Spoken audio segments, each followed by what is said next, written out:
Welcome back to PlayStation's E3 2012 live stream. I want to apologize, Assassin's Creed 3 Liberation.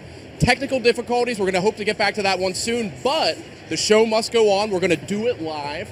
And in that spirit, I've got an awesome game that's shaping up to be one of my favorite discoveries here at E3 2012, When Vikings Attack. It's coming to PS3 and PS Vita, and I've got the co-directors of Clever Beans, their first title, and it's Martin and Andrew. Welcome, guys. Welcome. So Hi. tell me a little bit about the inspiration for this game. I mean, where did this idea come from? We started out really with a lot of prototyping, a lot of fun ideas. What we really wanted to do was make a great party game that you can just play with your mates. You can pick up and play straight away without really spending a lot of time figuring out the controls. So we've got really simple, that's what we're looking at here. The game has both cooperative and competitive modes, like a versus mode, that's what we're looking at here. And the whole point of it is it's just so easy to pick up and play, and that was really the inspiration behind the whole thing, like boiling the controls down to the minimum you need to have fun.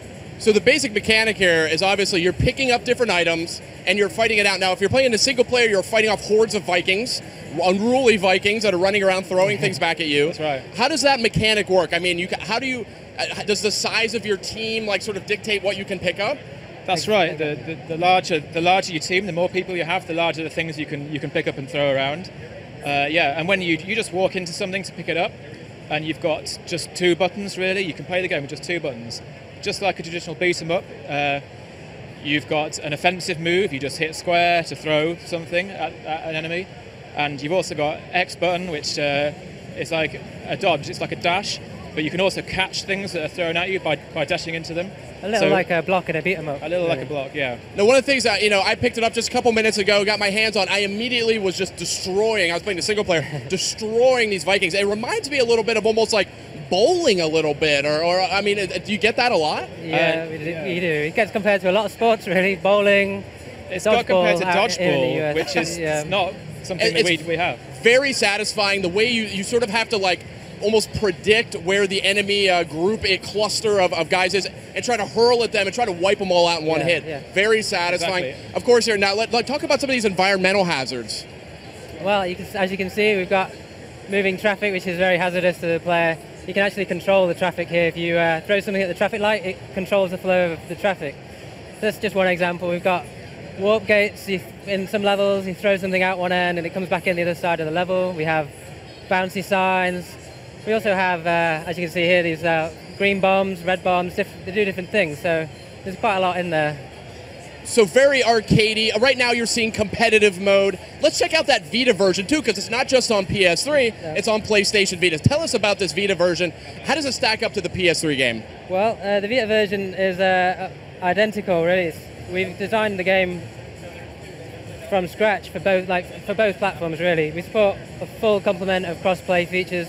We support cross-save, so you can play on your PS3, you can pick up where you left off on your Vita.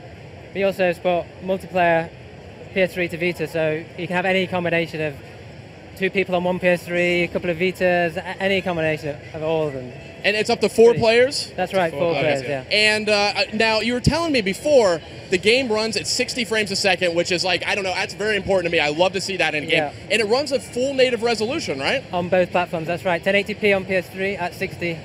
Oh, that's awesome. Really great. So, we're seeing a competitive mode here. I was playing a little bit of the single player earlier where you're kind of progressing through levels. Tell me about that single player campaign where you're fighting off the Vikings and kind of the variety of environments you go through and kind of how the game ramps up. Okay, well, it's actually not just single player. That mode we call quest mode.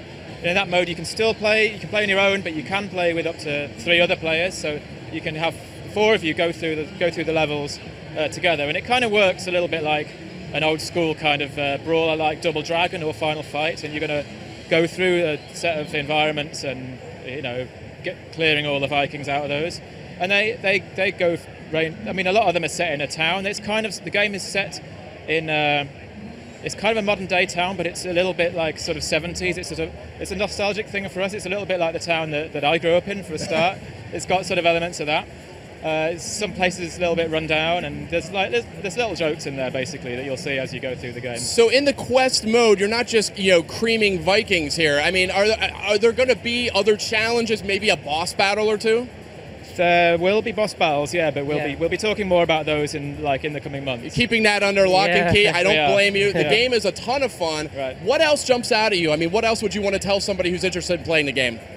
Well, we have, it's not just the quest mode levels, there's around 15 of those, but there's going to be a whole series of challenges for the more advanced players to get. We also have a whole ton of collectible characters. Some are going to be hidden behind a few clever little puzzles that you have to try and find. So like a collectible element as well. Exactly, collectible characters and challenges. There's a lot in there. Awesome. Have you guys given any thought to how the Platinum Trophy for the game is going to work?